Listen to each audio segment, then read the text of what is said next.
and we're chopping it up right now. We're talking about the Detroit Lions and that win over the Giants, and that was as complete as a performance as we have seen from the Lions in 5 years, 6 years. It's been a while. It wasn't a mollywop, but it was an ass kicking. It was like, I own you. It was. I mean, they took them to the mat and choked the life out of them until they tapped out. That's what they did. Mm-hmm. And look, I know Daniel Jones with 2 turnovers through 10 games they were due for some regression to the mean in that state, but you still have to create them. And the Lions defense did that. And I'll tell you this. The Aiden Hutchinson, and D-Mac, you said this very well when you talked about yourself 20 games into your NHL career versus 0 games into your NHL career. It seems like he is recognizing things in pass coverage that you don't see defensive ends. Those were J.J. Watt plays. They were. From a recognition standpoint, when you parlay that with athleticism. I can only go by what I see. And that's what I saw. So you have to have the athletic. You have to be athletic to make those plays. Looks like the plays that he's making is playing the game. Like all these guys are playing the game. Yeah, you can be coached, and they don't look like robots, but it's intuition, reaction. I think you saw. I saw a tweet come across from our boy Easy Woodward Heavyweights talking about, oh my God, now I see we Hutch is the guy, not Thibodeau. You didn't see Thibodeau out there that much yesterday. Being effective, as Hutch did, but it's the learning process. So he's not only physically gifted that we knew with the high motor and everything we're talking about, mentally, he's getting it too. The game, you know what I see? And I see this for all of the defense. It seems like the game's slowing down. Is it fair for me to say that game yesterday reminded me more of like a college game where I expect a dominant college program to go into another program, maybe not mollywop them to Terry's point, but they're going to beat them, and it's never really it's a game early maybe, right? Because when we were down, the first inkling is I said it might be different is watching the wind on the extra point, right? Like, which was ridiculous, which meant, okay, 6-3, I can deal with this, but how are we going to adjust? And throughout the game, just continued to get better and better, and it was a consistency. So I thought, to me, it reminded me more of a college football game. It may have been, but I didn't have that feeling because the Lions have disappointed people before. My whole mentality was keep that clock moving. Yeah. Because you just never know what can happen with this thing. Let me rephrase this, Terry.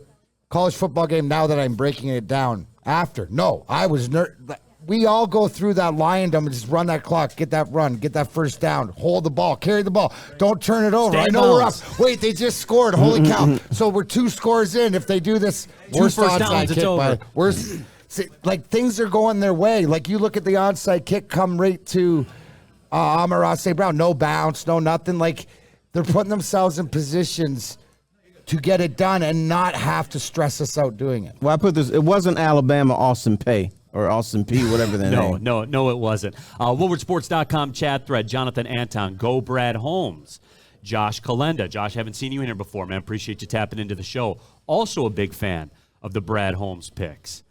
William Turnbull, Rookie of the Year, Kirby Joseph. Brad Holmes has changed my mind. Him and Neil have made me a Brad Holmes stan. I was self-admitted that. It's really wild, isn't it? It's really wild. Here's the flip of the coin to me with Brad Holmes, right? Because, yes, does he draft guys that are injured and don't play immediately? Fine. But when they do play, are they players? What do you want? Which one do you want? The guys who's available early on that maybe doesn't pan out, or the guys that you know that he's going to, what is this? Like 4 out of 5 guys? Like you're going to miss on a couple, but his hit rate compared to what we were in the back – Terry, is it fair to say that maybe now going into the draft, if we have a second-round pick, that I can be a little bit more, okay, he's going to make the right choice? Right, but it's something he has to do too. But I understand why people got upset when he drafted injured players, because this franchise has a history of doing that, and the history is they don't pan out. Now, the key is these guys are panning out for the Lions. But you have to see it happen before you believe. Just last year's draft alone, it's Aiden Hutchinson, Jamison Williams, who there's He had a tweet that had everybody going crazy over the weekend, too. Keep an eye on Thursday. I'm just saying, keep an eye on it.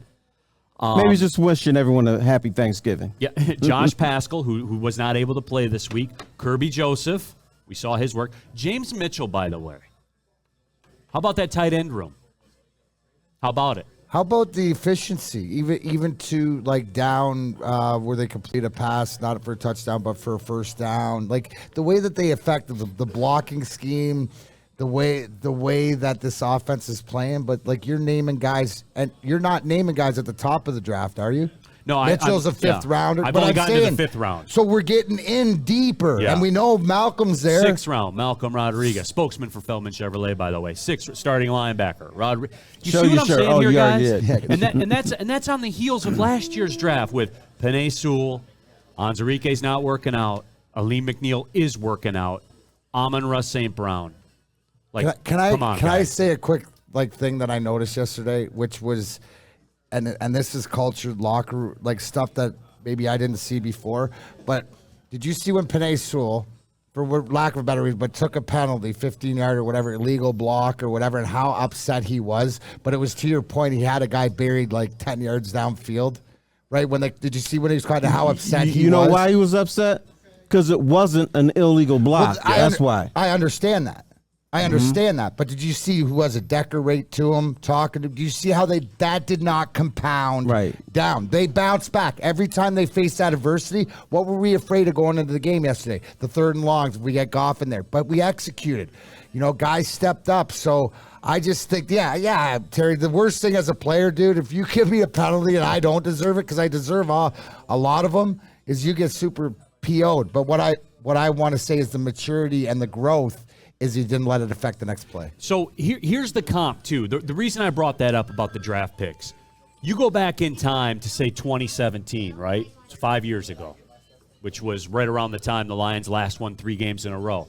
You look at the 2017 draft, where it was Jared Davis, Tease Tabor, Kenny Galladay, Jalen Reeves-Maben, Michael Roberts, Jamal Agnew, Jeremiah Ledbetter, that might be one of my favorites, Brad Kaya, and Pat O'Connor, who should be coming into their second contracts right now, and nobody's there except Jared Davis playing for $700,000. Like They're still around. They're working at Burger King. But that's my point, and that's it. Like if you can't, and I'm just trying to boil it down simpler for everybody. This is the time where those guys should be coming into the prime of their careers, and nobody's there anymore. You see what I'm saying? It's not hard to figure this stuff out. When you got guys that can play and you got guys that can make plays, you're going to be better. And when you have a draft like I just named off 5 years ago, you can't win like that. That's it. That's all. That's why Holmes and Campbell essentially took over an expansion team. 100%.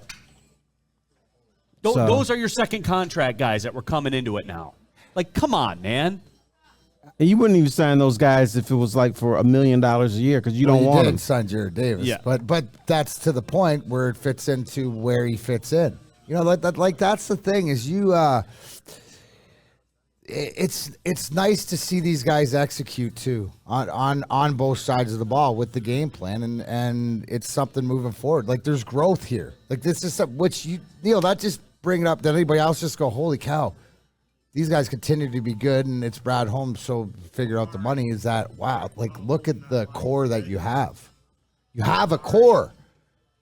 That's what other NFL teams do, right, T? That's the way it goes.